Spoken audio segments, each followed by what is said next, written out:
স্বাগতম প্রবাসী live YouTube চ্যানেলে আপনাদের সবাইকে। আপনিও তো হাজার হাজার কিলোমিটার দূরে থেকে কাজ করছেন, কিন্তু আপনার পাঠানো প্রতিটা রিয়াল বাংলাদেশে এক একটি স্বপ্নকে বাস্তব করে। আজকে আমরা বলবো কাতার থেকে পাঠানো রেমিটেন্স কি শুধু টাকায়, নাকি এর চেয়ে অনেক বড় কিছু।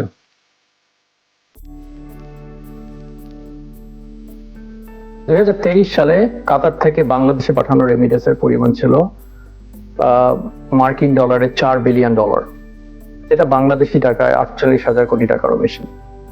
মধ্যপ্রাচ্য থেকে মোট রেমিটেন্সের 25% বেশি কাতার থেকে আসে।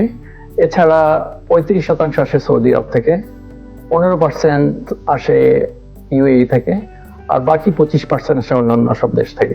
আপনারা যারা কাজ করছেন তাদের এরকম কিছু লোকের সাথে আমার কথা হয়েছে। তাদের অনেকেই এখান থেকে টাকা পাঠাচ্ছেন, অনেকে পাঠাচ্ছেন 1000 রিয়াল বাংলাদেশে।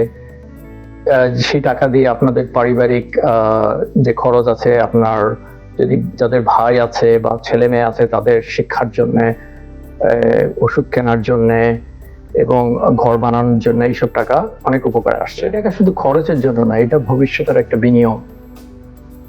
রেমিটেন্সের একটা বড় অংশ চলে যায় আপনার স্বাস্থ্য এবং শিক্ষা খাতায়।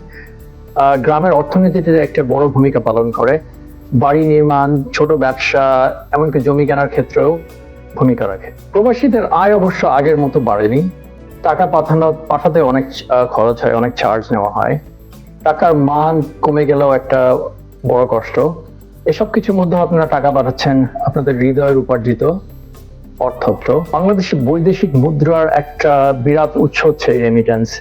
আপনার শহর আর গ্রামের উন্নয়ন খাতে এর এক বিরাট অবদান রয়েছে রেমিটেন্সের জন্য। এই রেমিটেন্সের জন্য বাংলাদেশ আজকে দাঁড়াতে পেরেছে বিশ্ব দরবারে। আপনার পাঠানো রেমিটেন্সটা শুধু টাকায় নয়, এটি ভালোবাসা, দায়িত্ব আর আত্মত্যাগের একটা প্রতীক। তো আপনারা যারা কাতারে আছেন, আপনার পাঠানো এই টাকা কিভাবে আপনার পরিবারকে বদলে দিয়েছে নিচে কমেন্টে লিখুন। আর আপনারা যারা চ্যানেলটা সাবস্ক্রাইব করেছেন আর আমার ভিডিওগুলো দেখেছেন, এর জন্য অসংখ্য ধন্যবাদ। আশা করি আপনাদেরকে আরো মূল্যবান ভিডিও আমি ভবিষ্যতে উপহার দিতে পারবো। তো যদি এই ভিডিওটা ভালো লেগে থাকে তাহলে শেয়ার করুন আর সাবস্ক্রাইব করুন।